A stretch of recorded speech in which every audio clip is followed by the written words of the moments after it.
Hello, everyone, and welcome to the second of the African Organization for Research and Training in Cancer series around research integrity.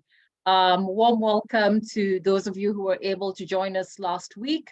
Warm welcome to everyone who's here, and really just a call to keep engaged as we go through this series of very critical, I would say, integral talks around research integrity.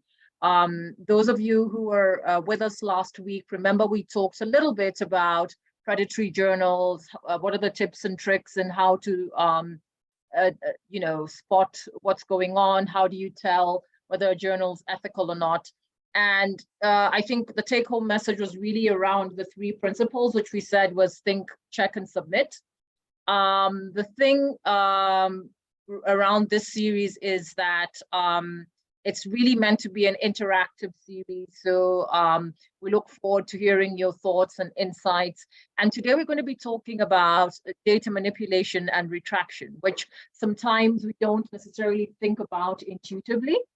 And it's something that we do need to consider, especially as we start to build our research careers. How do we maintain the integrity of our data? How do we tell good data from bad? And so to start us off is Dr. Khalid El-Bairi, whose impressive CV I shall try to edit briefly. Dr. Khalid El-Bairi is a primary investigator of our Nordest studies and the founder of the Cancer Biomarkers Working Group, and is currently pursuing clinical and translational research in clinical oncology. He's published many peer-reviewed articles in the field of predictive and prognostic cancer biomarkers to improve survival outcomes in several Web of Science and Medline Index journals. His research focuses primarily on biomarkers for digestive and gynecological cancers, such as ovarian and colorectal malignancies, and he's a member of several international societies, including ESMO, ASCO, the European Society for Gynae-Oncology, and American Association for Cancer Research, and is an editor and reviewer of several medical journals and a guest editor for special issues on emerging topics in gynecological cancers, such as platinum-resistant ovarian cancer. And I think this is particularly pertinent because we really want to know from the editorial perspective or from a reader perspective, how do we spot, gaps or glitches in the matrix, as it were? How do we can be able to detect when there's something going awry with our data? And so to start us off, I think Khalid's been having a few challenges with his connection, but he's going to give a recorded presentation, and then we'll hopefully get him to hop back on.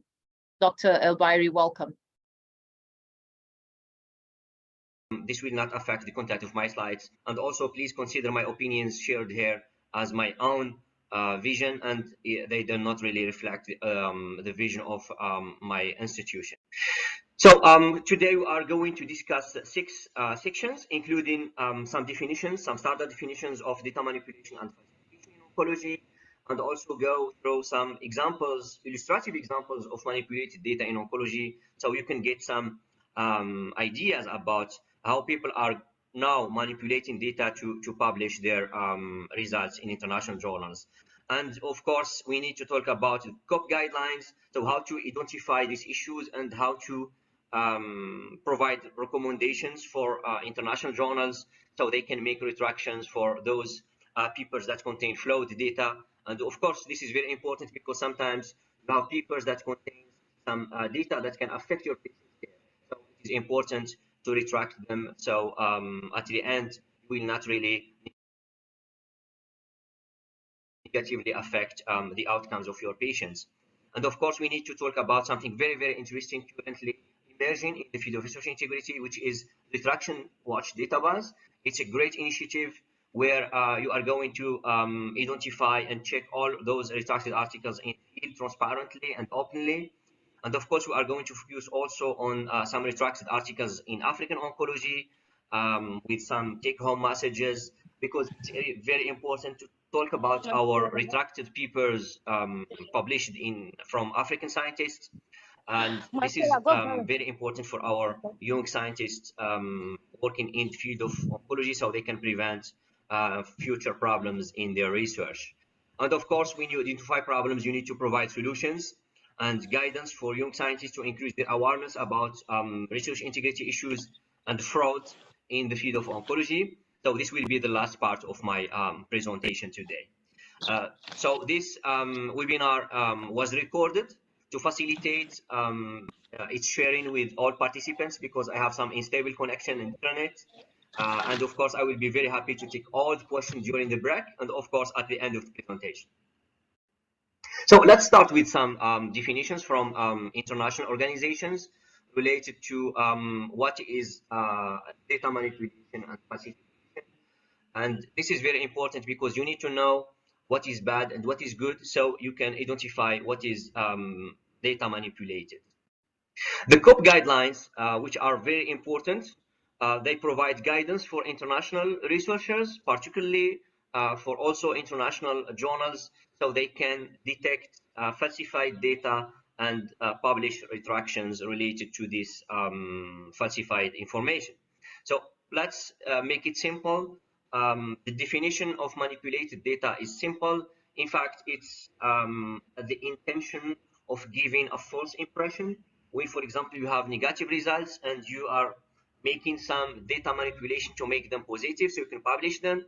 So this includes manipulating images, and I will have some illustrative examples about this, including, for example, histopathological analysis. This also may include removing outliers or inconvenient results, changing data points, etc.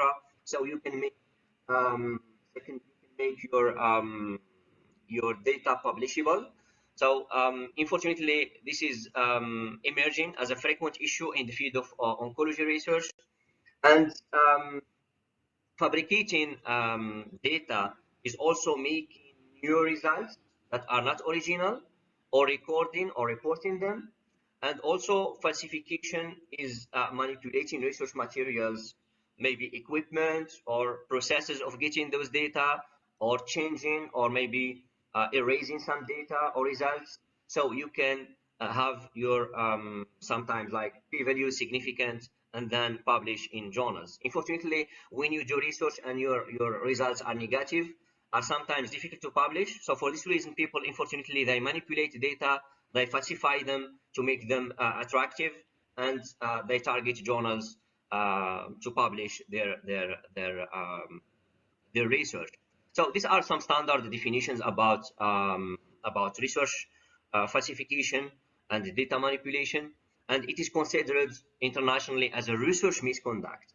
So this, unfortunately, is currently arising internationally, and it is not really something particular to low and middle income countries.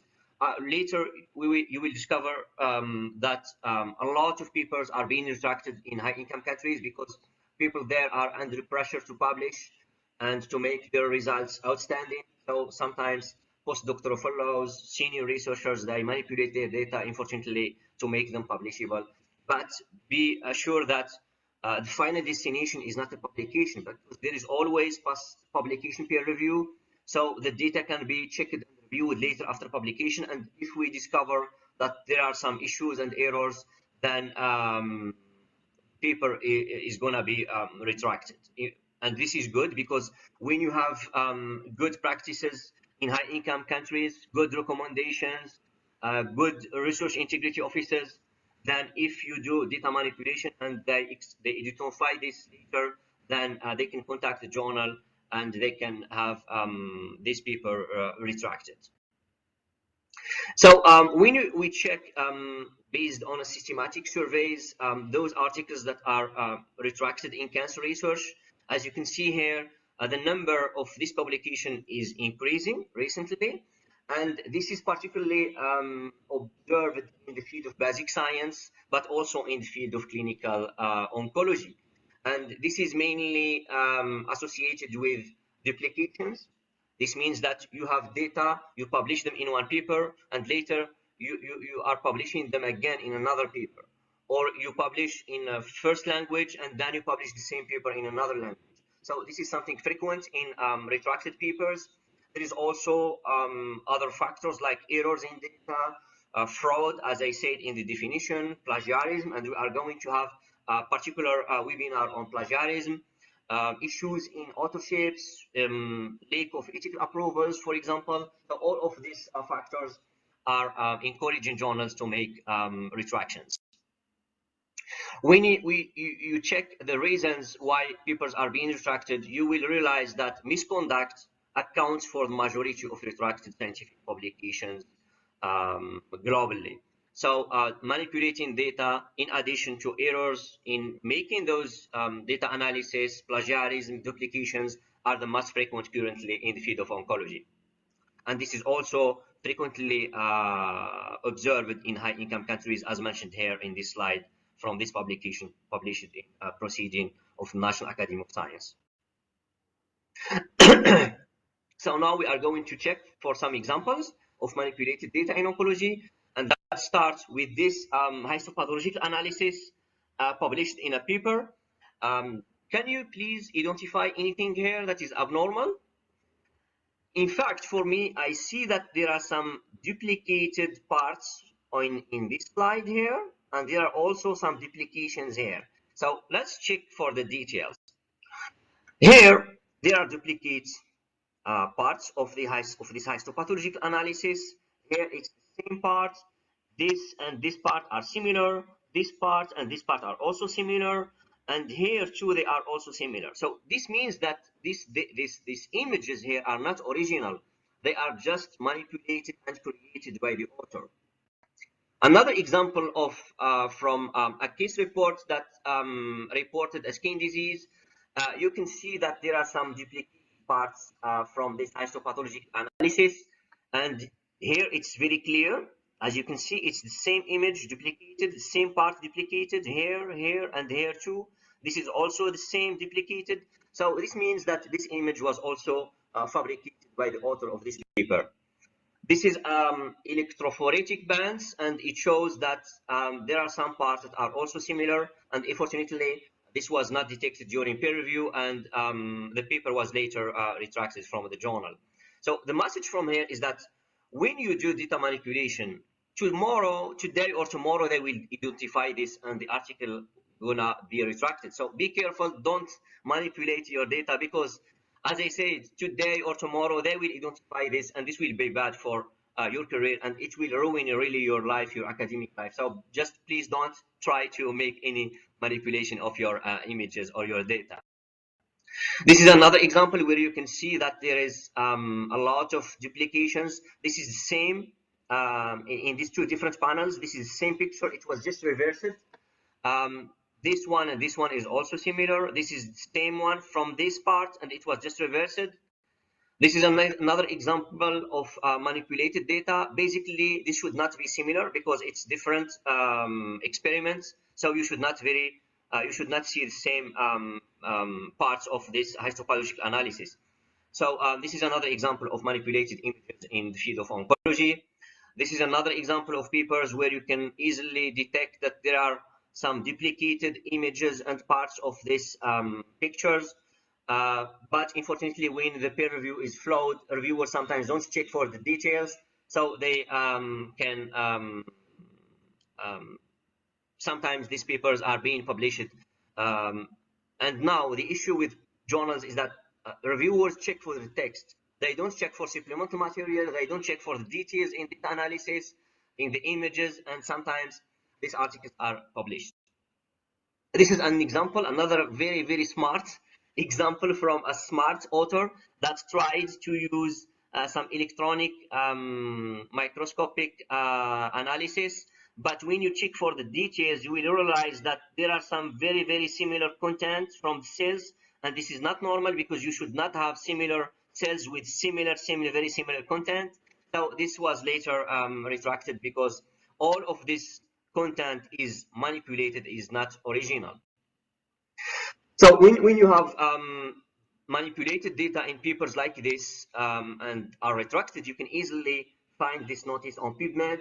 So please, when you find an article on PubMed with this notice, please don't cite it, because unfortunately, currently we have this issue of papers that are retracted, but that are still cited internationally in the literature, in the oncology literature. If you want to get more examples of manipulated data in histopathologic analysis, in other fields of basic science, try to follow Elizabeth Bick. She is a microbiologist with great expertise in the field of data integrity, and she is always checking for papers about those issues of data manipulation. So her profile is really great. So try to follow her on Twitter, where you can get more information about manipulated data in cancer research. Of course, in addition to basic science, there is also clinical science where you can find interested data. And recently, this was a paper published in Nature, and unfortunately, they discovered that there are a lot of clinical trials with flawed data, with manipulated data, and this is bad as compared to basic science, because in the field of clinical trials, this data affects directly your patient care. So if you use data that are manipulated from these clinical trials, you can kill your patient. So this is really bad, and we are currently seeing this very frequently in the field of oncology.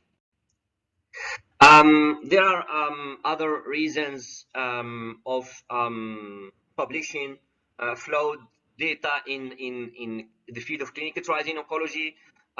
People, for example, are falsifying eligibility criteria to have more patients entered into clinical trials.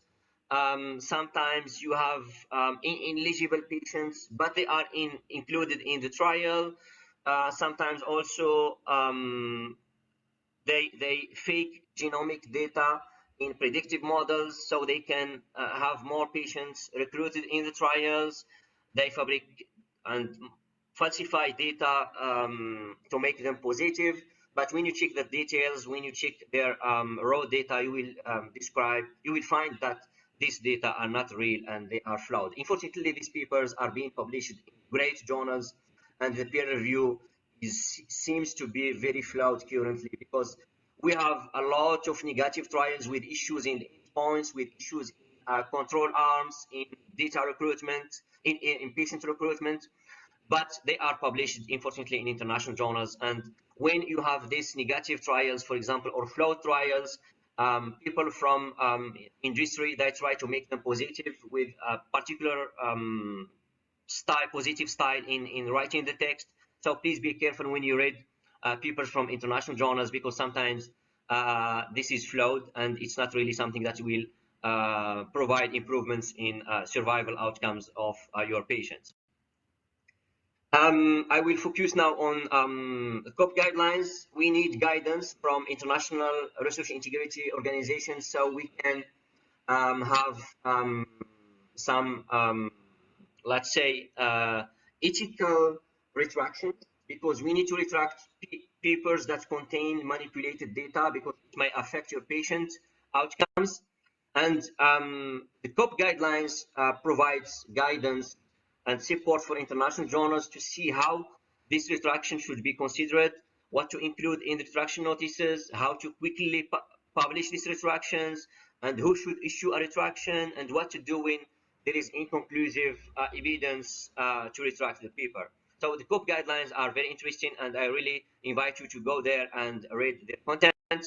So editors should consider retracting a paper if they have clear evidence that findings are irreliable, like results with major errors, fabricated data, plagiarism, and also when the findings have previously been published elsewhere without proper attribution to previous sources, when the material or data without authorization are being used, copyright issues in ethical research, when also editors discover that there is manipulated peer review, and it is really frequently observed in the field of oncology, when there are conflicts of interest not declared by the investigators, and this is very bad when you are working with sponsored trials, but you do not really share your conflict of interest. Sometimes these papers should be retracted. And also, these notices of retraction should be linked to the retracted article wherever possible, clearly identify the retracted article, be clearly identified as a retraction, be published promptly to minimize harmful effect, and this is very, very important. Be freely available to all readers, and it should not be really behind the wall. State who is retracting the article, state the reasons, etc. So this guidance is from the COP organization to editors and journals, so they can respect data integrity and research data. So retractions are not usually appropriate, of course, if the authorship is disputed, but there is no reason to doubt about the validity of the data when the main finding of the work are still reliable and a correction could sufficiently address error or concerns, when an editor has inconclusive evidence to support a retraction, and also when author conflicts of interest have been reported to the journal after publication, but in the editorial review, these are not likely to have influenced the interpretation of the data. So basically, this guidance are provided by top guidelines for international editors, but please try to read them. They are online available for free because they contain some very important guidance for you as researchers. So now it's time for a short break where you can share your thoughts, your comments, and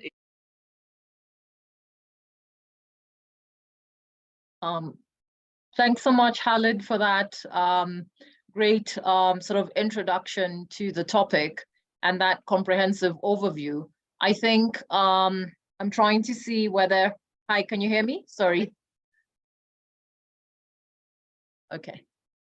Hi, I was saying thank you for that great introduction and overview around data manipulation.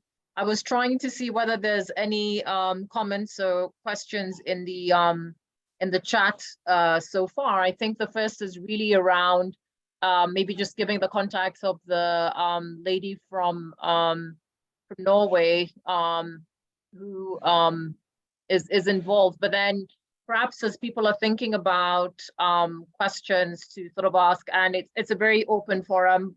Put your hand up if you want to make a comment or have a question. I think one of the things that you mentioned, Khalid, was really around duplicating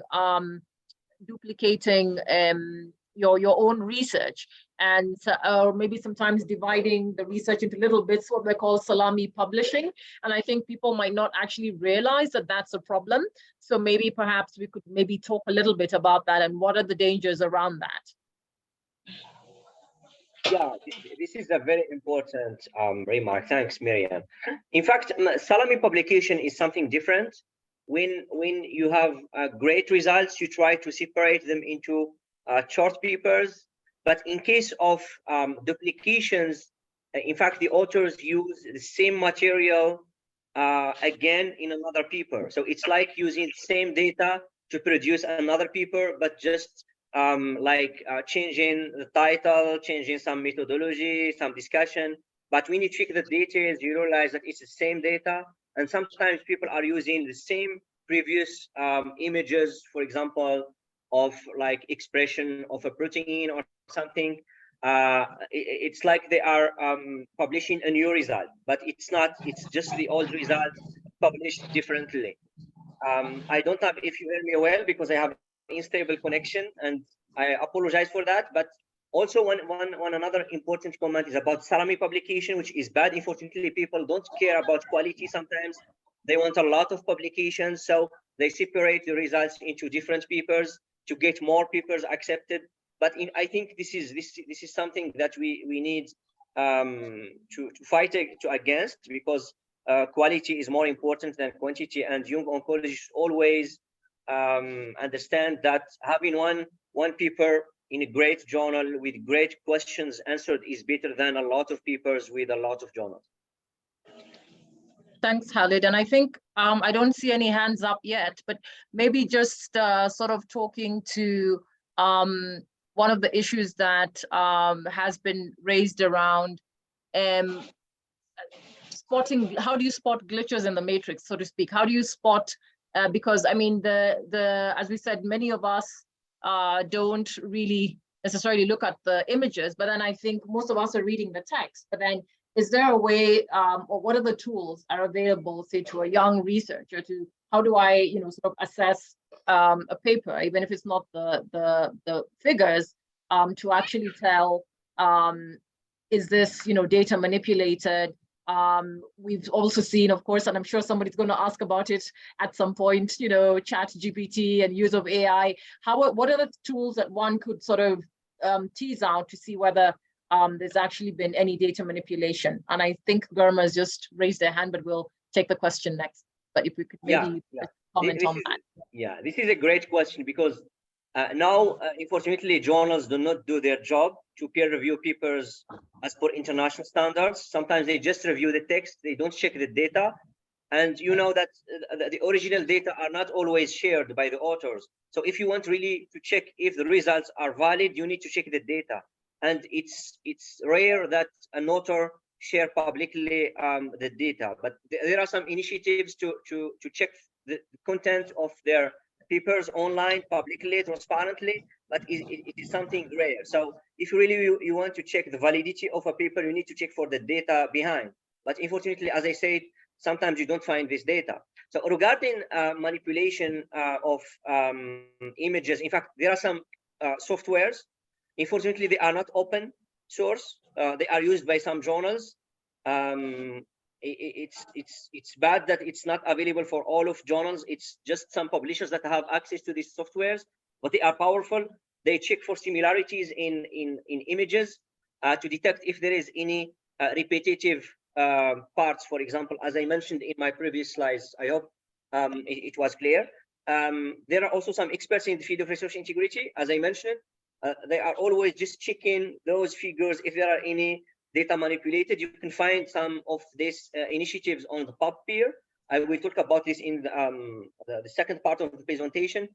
And I think we need to train our scientists to check for data manipulation, because software may be there, but it's always not perfect. You need yourself to check small parts of each figure to detect if there is something wrong. So I hope that those software will be available soon for everyone, but to date, they are not available even for editors working in journals. Thanks, Khalid. And I think Garma had his hand raised. Go ahead, Garma. All right. Thank you, Dr. Khalid, for your nice presentation, and nice to meet you also again today. We met in New York. Yeah, Dr. Khalid. Yeah, nice to see you here. My question is, people are manipulate their data to get the publication when their results are negative. My question is, why journals are not accept the negative result? Because the negative result is also a result.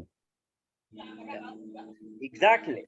This is a very, very important question. In fact, previously there was a journal publishing negative results, but unfortunately it was shut down by the publisher because they don't get money enough from those journals publishing negative results. So it's like that.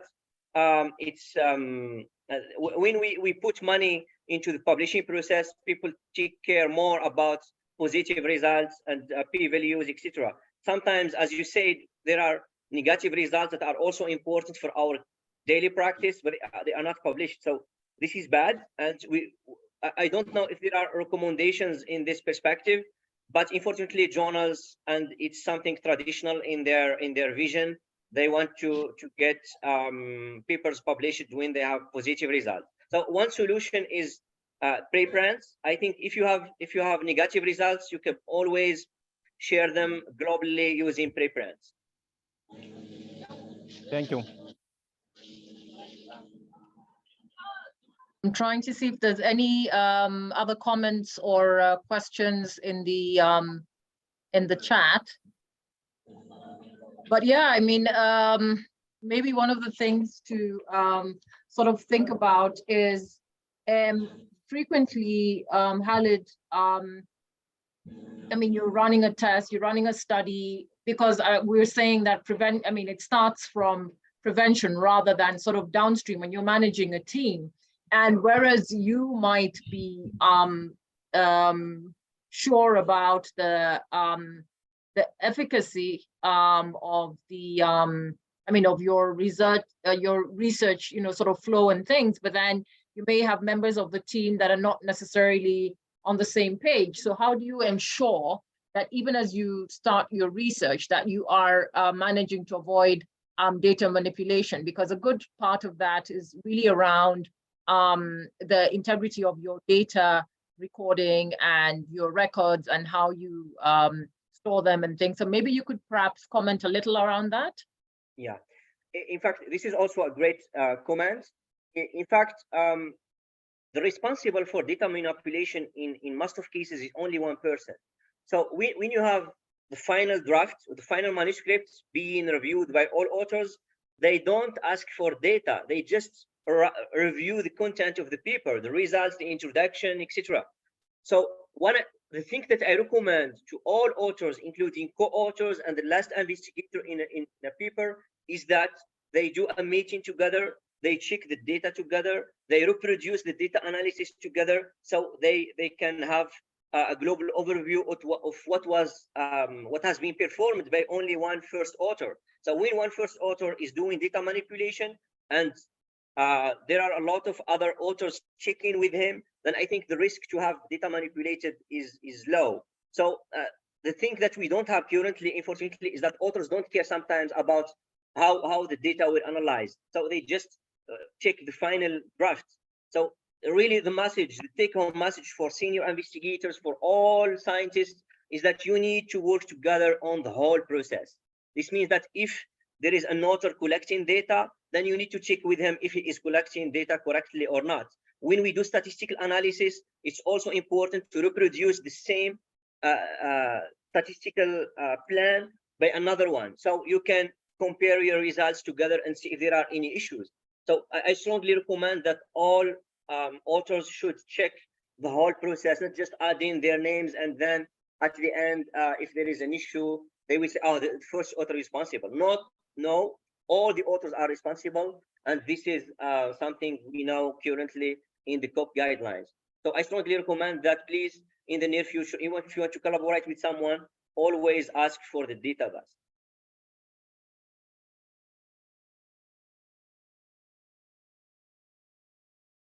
Thanks, Khalid. I'm just wondering, I see Esther's asking a question. Esther, go ahead.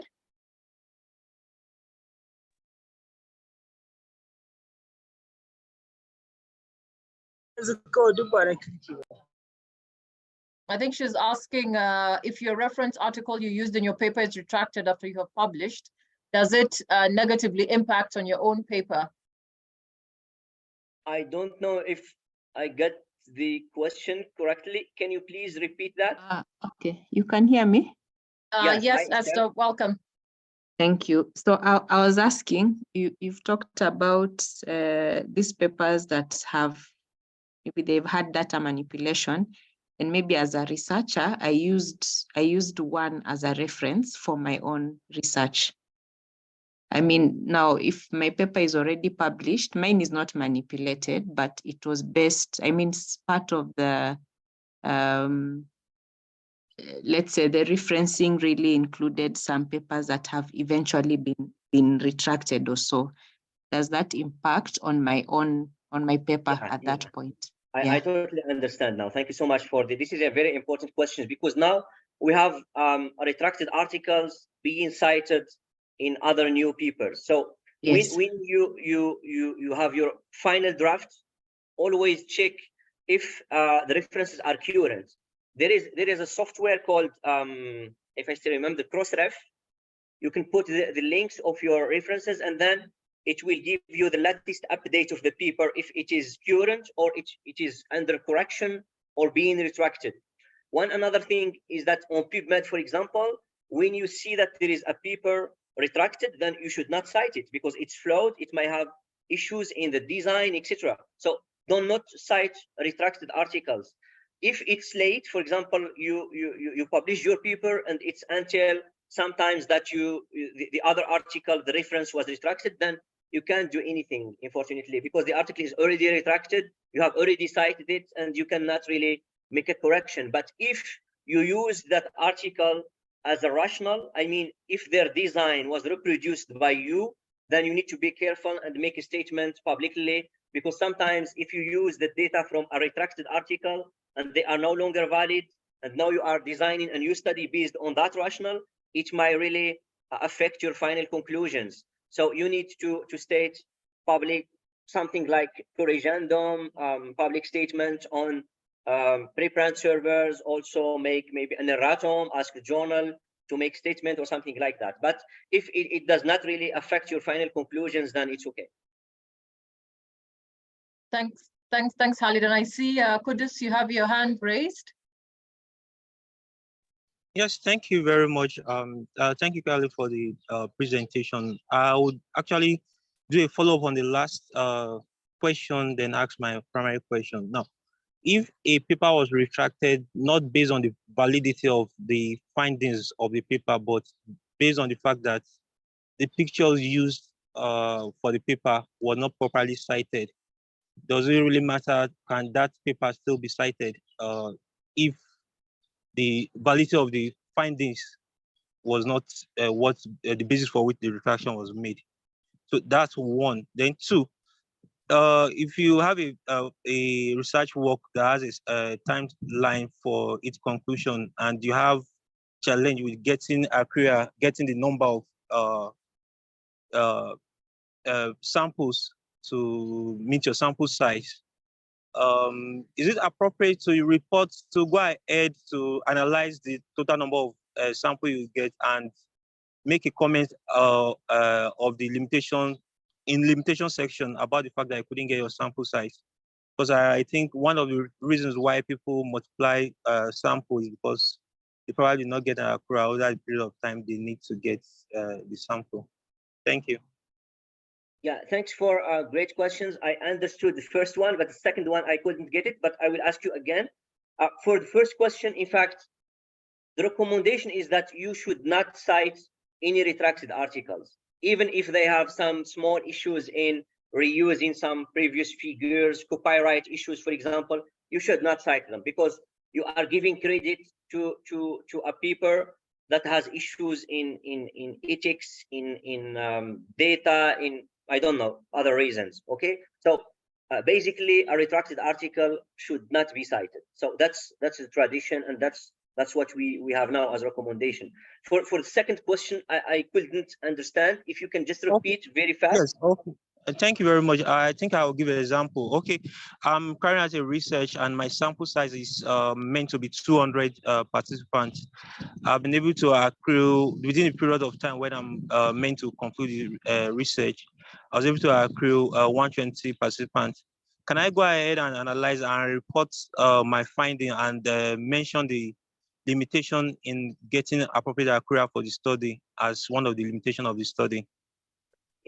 Yeah, now I think I understand. You mean by that you had a study with a sample size, but you couldn't get a positive result. Is that right? You need now to state in the limitations that you couldn't get accurate results because you had, for example, a low sample size. Is that correct? Yes.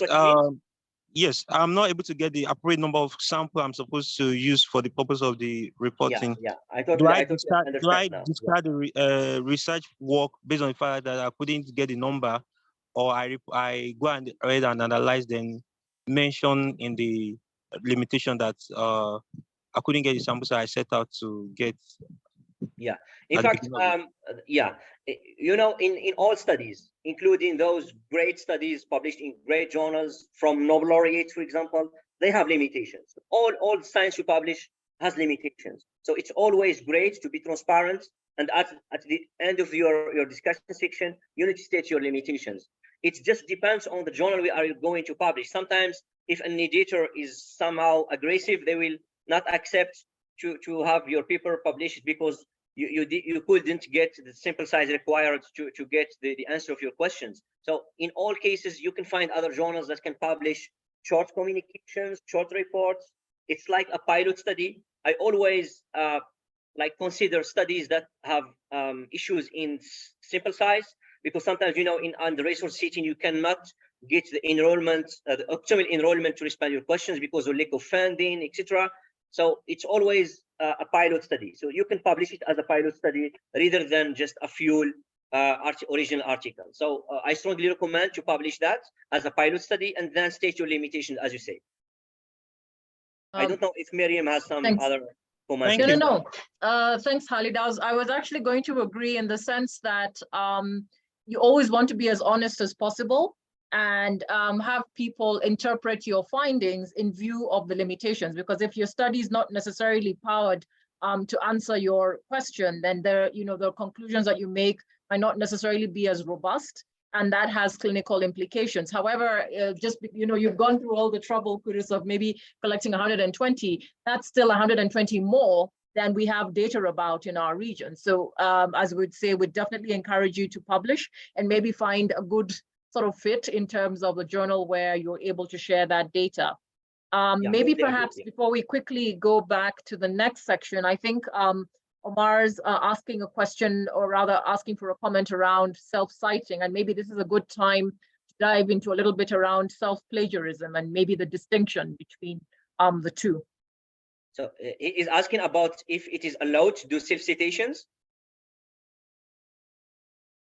Yes, he's asking about self-citing, but then I thought we can also talk a little about self-plagiarism, although we'll talk about it a little more in the next session. Yeah, exactly. In fact, by the way, I would like to inform our participants that the next webinar will be focusing on plagiarism. So all the issues related to plagiarism and other issues of research integrity. So we are going to really to concentrate on all of these issues.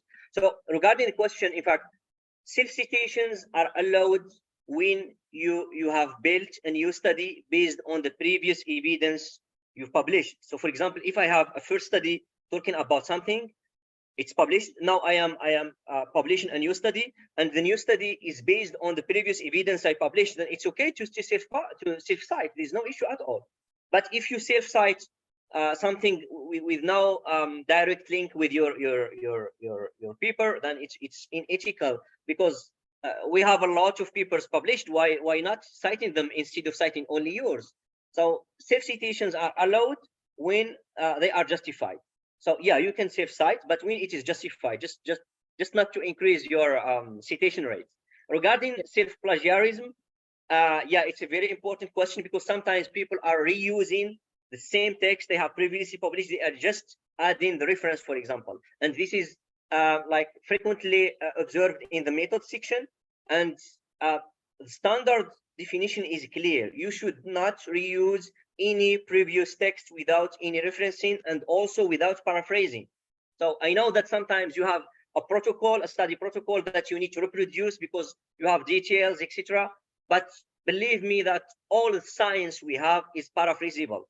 I mean that you can paraphrase always your own ideas. I mean, you can write them with a lot of new figures, new type of writing. The brain of humans is big, and we always have the capacity to produce new original text. So why not just reusing other previous material and citing the text? Citing is good, but you need to paraphrase always. And I think that's an important observation, Khalid. You don't just sort of, most people think, well, it's my writing, I'll just cut and paste and put it. No, you're not allowed to do that. So if you are going to do that, try and figure out how you're changing the format or the standard and things. But perhaps we can go to the second bit of the presentation, and then we'll circle back in a bit. Belle, are we able to give the second bit?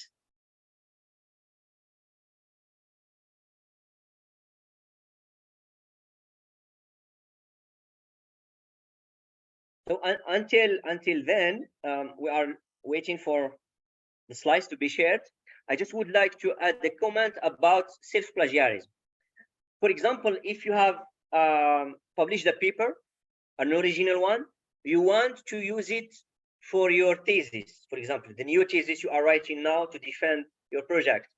So in some cases, if you feel that it's the same thing that you are going to just put in your thesis, there is one legal action you can do to reuse the same previous article, and it should not be considered as plagiarism. In this case, you need to get the copyright material from the journal. If the journal gives you the copyright document to reuse the same material in your thesis, then it is allowed. But you need the copyright always. It's a document where you have your rights and everything, the details from the journal, and then you can reuse it for your own thesis. It is not considered as plagiarism, but it's a rare case.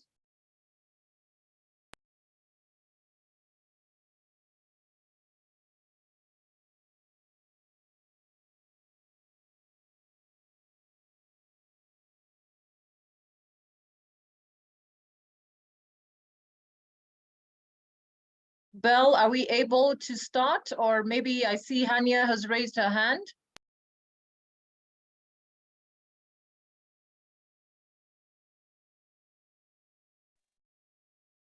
Okay, perhaps we can continue and then we'll get to Hania in a bit. Now we are going to talk about Retraction Watch Database Initiative, which is a great initiative from two medical doctors, Ivan Oransky and Adam Marcus, who developed a database like PubMed where you can find all retracted papers in a particular field. So the Retraction Watch tracks documents that are retracted from various scientific journals and provides detailed information about the reasons behind. So you can easily and transparently, publicly have ideas, information about why these papers are retracted.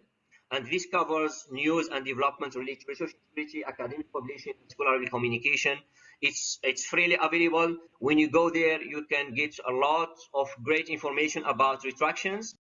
And also they have a database called Retraction Database where you can just select a country and then you can have information about those authors who retracted, who manipulated data or did plagiarism or other issues, and to see why their articles are retracted. So this is very important to increase its transparency publicly, and also to discuss what should be done for these authors who manipulated data.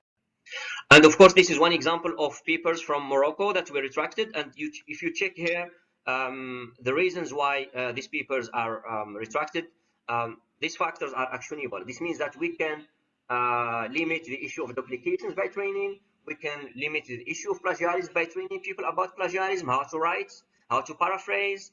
And when you check other low and income countries, you will realize that most of the factors associated with retractions are particularly plagiarism and duplications. So people don't know how to write, and also people don't know that publication of the paper, the same data twice, is not allowed.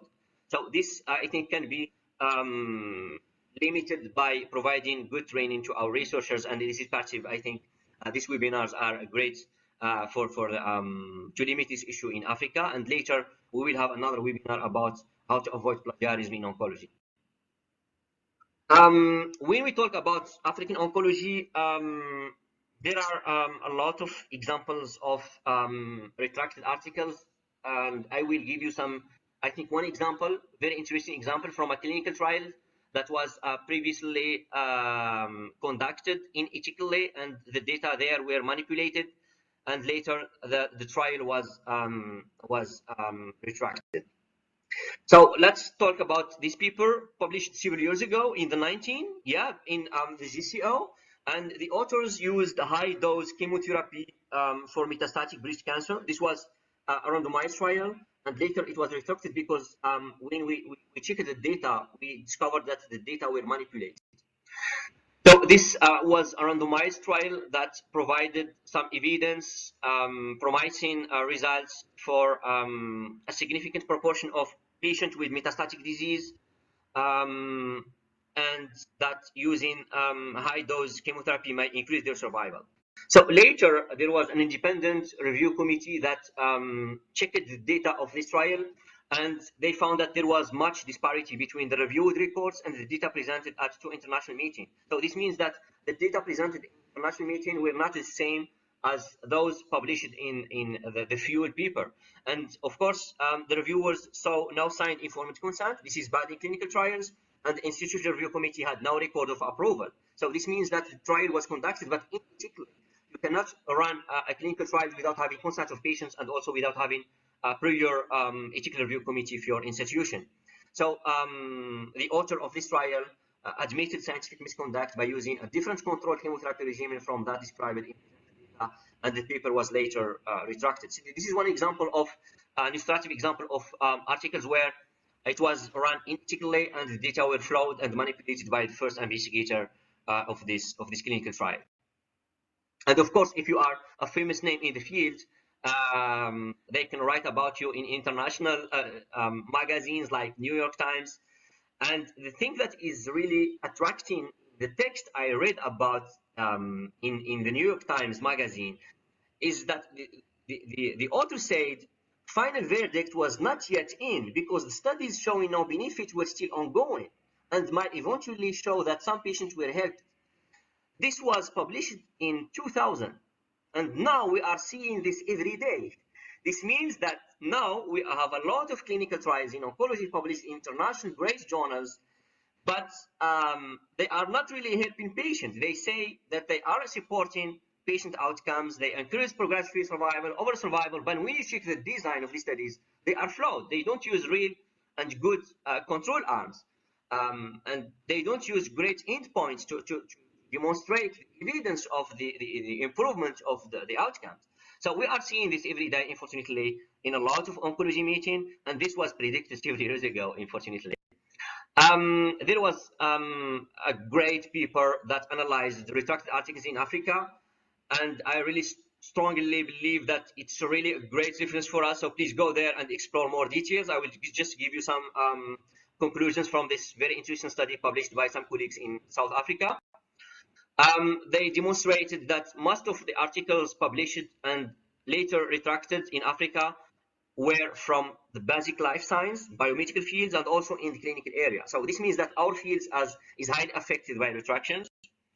And basically, these retractions were associated with plagiarism. So in our low-income countries, and later I will discuss this in another webinar, plagiarism is very, very frequent. There is a lot of problems in data analysis, and also people are publishing their data twice, and this is prohibited. So I think these factors are actionable because we can target them by interventions like training, educational training, like this one we are currently doing right now, and other free training provided by universities and institutions, because plagiarism can be easily prevented by providing good training on how to write. Error in data analysis, you can always get advice from statisticians, from other people to run great data analysis and limit this issue. And also duplications. If you are aware about duplications, you will not do that. So I think these are actionable factors, and we need to work on that. The solutions, yeah, important. We identify the problem, and we need to provide solutions.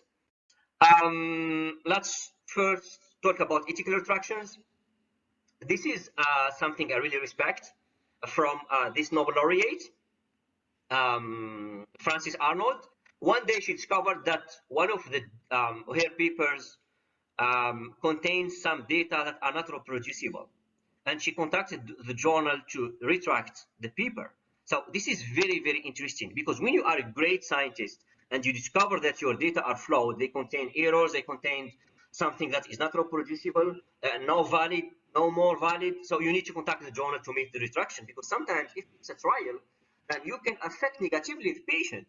So when you discover errors in your papers, please contact the journals to make ethical retractions, and is something good. When scientists see that you are retracting papers because they contain some errors in data, then it's great to do this kind of ethical retractions. And also we have some current advancements based on artificial intelligence to discover automatically flawed papers, and this is emerging. I hope these tools will be freely available in the near future. There's also a great initiative called PubPeer, where you can find great information about all papers that are flawed, that contain manipulated data, where you can comment, get advice, etc. So just please go there, and it's free. One very important, some very important take-home messages from me, my humble experience. You need to be prepared to accept criticism after publication your data. In fact, the publication should not be your final destination, because after you publish, there may be post-publication peer review. People can read your paper and raise some issues in your data. So always be prepared to accept criticism. Also be prepared to share your data, because sometimes the journal will ask to share your data to check for the content, for data integrity. So please be prepared to share your data if requested. So in this perspective, you need always to protect your data in a private place, and it should be like an electronic drive or something like this, where you have always access to this data, because sometimes after 10 years you can have a message from a journal asking for this data. Also, don't trust, always check. This is very important for senior researchers, for co-authors particularly. When you are invited to be an author in a paper, always check for the data, ask to share the database and content and everything related, because later when you accept to be an author and later you say to the author, why you have added me and now the article is being retracted, you have no right to say that because you didn't check the data. Because always the devil is in the details. Please check the details of your papers, of your friends' papers before being an author there. Also, a clinical trial published in a great oncology journal does not mean it's a great study.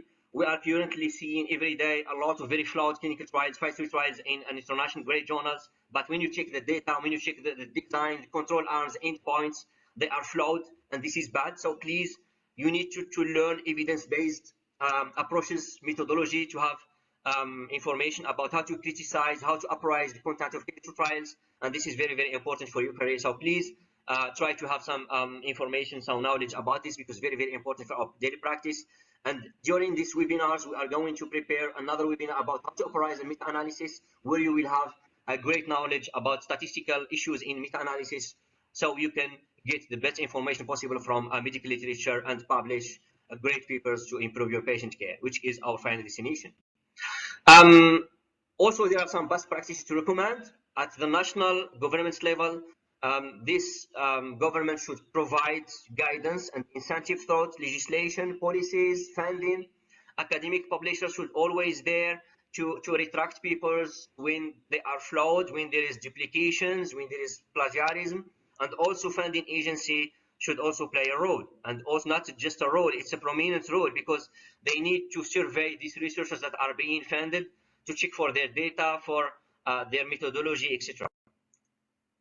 And introducing or strengthening criteria for evaluation and reward of researchers and grant publications that focus more on the quality rather than quantity should also be a standard in our institutions.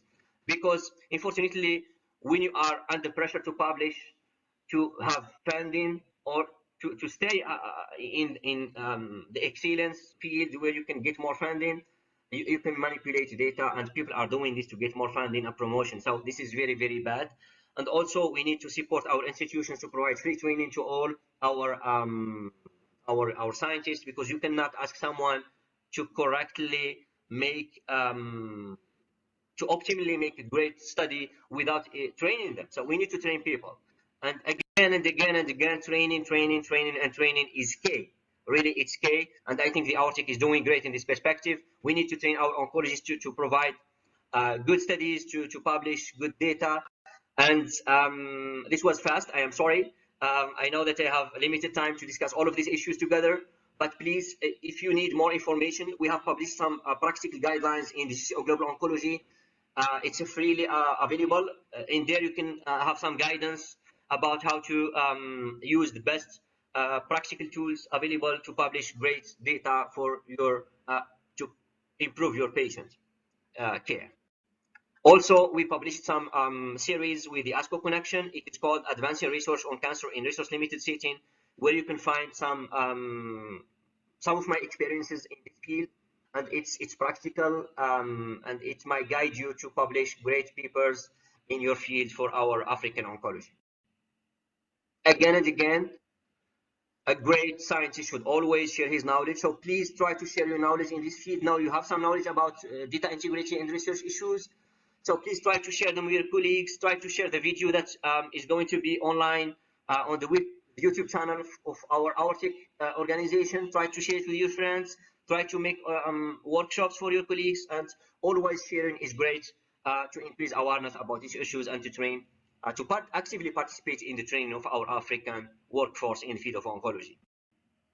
I would like to thank the ARTIC for hosting this, particularly Professor Miriam Motibi, the ARTIC Advisory Board for accepting to have this great webinars with our great participants from Africa. Being hosted by the ARTIC is great, really great. So I would like to thank them again.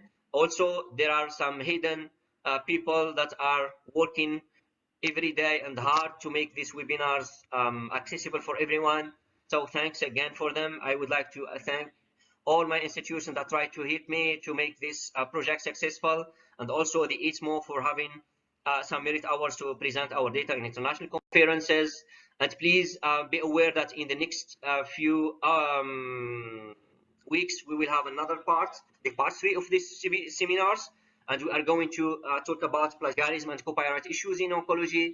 And please, if you receive a notification from the Arctic later, please try to fill in the survey. We will need your interaction with us and your your feedback about the content of these webinars.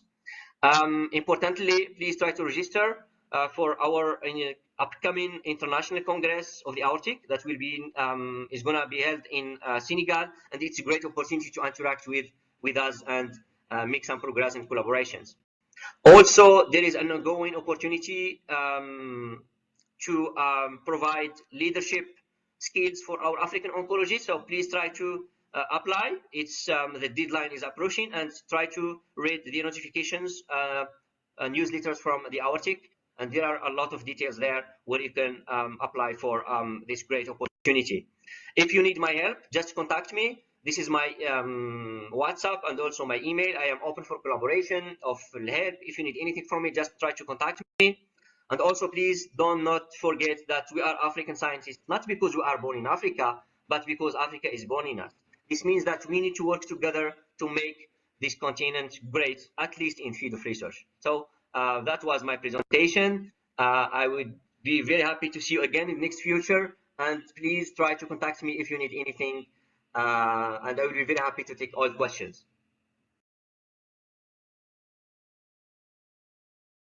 Thanks, Khalid, for that excellent presentation. I think I'm just reflecting the comments in the group, just really around an excellent presentation.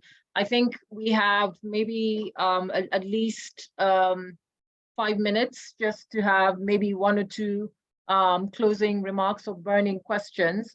And maybe perhaps this is a time to maybe get you to comment briefly on the role of post hoc analysis, which is basically analyzing your data after you've done the study, because people sometimes mistake that as an opportunity to manipulate the data to kind of say what they wanted to say. So maybe perhaps a brief comment on that. Yeah, and before doing so, I would like to thank all the Arctic advisory boards and great guys who made these webinars success. So thanks for Belmira. We worked together before this webinar, shared the presentation, tried again and again. So I am sorry if the content was not very effective because of my unstable connection. Regarding post-hoc analysis, yeah, we have this issue of the data being analyzed after you collect the data with the new objectives, and it should be considered always as an exploratory analysis. It should not be considered as your primary objective. The primary objective should be set up before conducting the study. But when you do post-hoc analysis at the end, it's just to have an idea about something you discovered fortuitously. And as I said, it should be considered as an exploratory analysis, no more. And it's always interesting to have post-hoc analysis to run new studies, but never to change something in practice, to the best of my knowledge.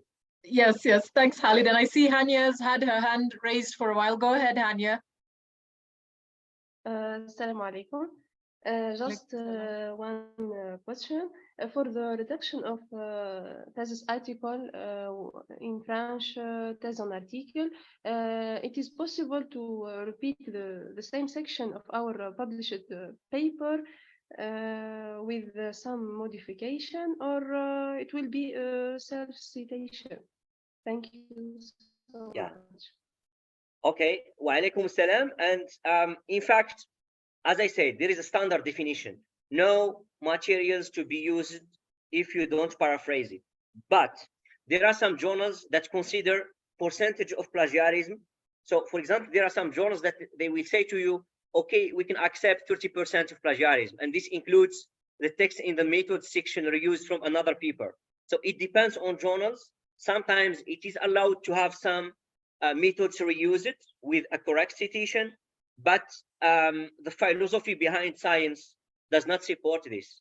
The philosophy behind science say to you that you need always to rephrase and produce original text, even if it is something we do in routine, like methods lab methods, for example, etc. So just putting that text there and putting the reference, it may be allowed for some journals, but it's against the international standard. So for me, it's always great to rephrase, provide original text, because we have a brain, as I said, and the brain is a great thing we have. We can always produce new text with a new different way of writing.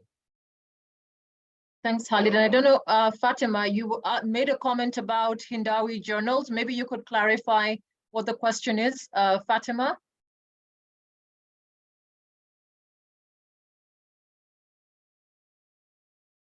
Maybe she was asking if it's a predatory or not. I'm not sure. Or okay, there is a story. There is a story regarding Hindawi journals. Recently, a lot of journals from Hindawi were delisted from Journal Citation Reports, the Web of Science database. So they discovered that there is some flawed peer review in these journals, and the papers are being published there without correct peer review. For this reason, these journals were delisted from Journal Citation Reports. And I should not make a statement here about the Hindawi if it's predatory or not, but always consider peer review as the standard. If your article is published in Hindawi journals and it was peer reviewed correctly with great comments from great experts in the field, then it's okay. But if you got just an acceptance letter with few formal comments, then you need to be careful, because even Nobel laureates receive rejections and major revisions. I don't think there's any other questions or comments, Khalid. I mean, just to thank you once again for an excellent presentation and discussion. I think the central theme that we keep on hearing is about checking, like trust but verify. So you, whether or not you're a collaborator, as long as you're on the paper, always ensure that you have the correct data. And I think we're our brothers and sisters keepers. So it's really about that bidirectionality and checking and counter-checking and keeping each other in balance. And I think the other thing that you sort of mentioned is there's no role for creative writing in academic science. So it's really around being the integrity. But maybe the last comment as a parting shot, Khalid, is really around the data storage, because many of us use paper records. Some of us are trying to get into electronic. How do we ensure that there isn't any manipulation, or what are good practices that we can leave our audience with as they go back to their data collection and studies? If we can add something in this perspective, is that your data should always be copied in a new server. For example, now we have the issue of ransomware attacks. If you have only one copy of your data on your own computer, tomorrow if you are attacked by a ransomware, a guy who wants some money, they can code your computer and you cannot access to this data. So always please have your data accessible on an external drive. There are some recommendations in this perspective. I think we need to prepare some webinars about it, but I use the OneDrive. I make like authentication with OneDrive, and once I make some modification on my database, it is automatically added into another server. And also every week I copy the new database if I added new data from my patient records into an external hard drive. So please always have copies of your database. And one day ransomware attacks can happen to your computer and you will lose maybe 10 years of hard work. So always please get copies of your data. Again, thanks, Khalid. That's really an excellent point, and really maybe also just speaking to training your teams, because sometimes you may not necessarily be meaning to manipulate the data, but sometimes people might take shortcuts. We say, okay, I didn't check the vitals, but she looked like her. She had a temperature of about 38, and so those are kind of the little bits and pieces that maybe may not look like much upfront, but then if you're having somebody in the team serially doing that, then somebody looks at it at first glance and say it's impossible that everybody had a temperature of 38 on this date. And so it's really about ensuring that your team is on the same page. As Khalid says, training. And so in keeping with training, I think this is a good place to leave the conversation. And just to remind you that our next session is going to be around self-plagiarism. Plagiarism and the whole extent of including self-plagiarism. So stay tuned for that. But once again, to thank you all for your time and attention, to thank the team behind who are doing the heavy lifting in the background, Belmira and the team, and to thank you all once again for your attention, and to encourage you all to keep up and maintain your data integrity. As we said, keep your data safe, secure, and ethical. Have a good evening, everyone. Yeah, and that was just an introduction into the field. Yes.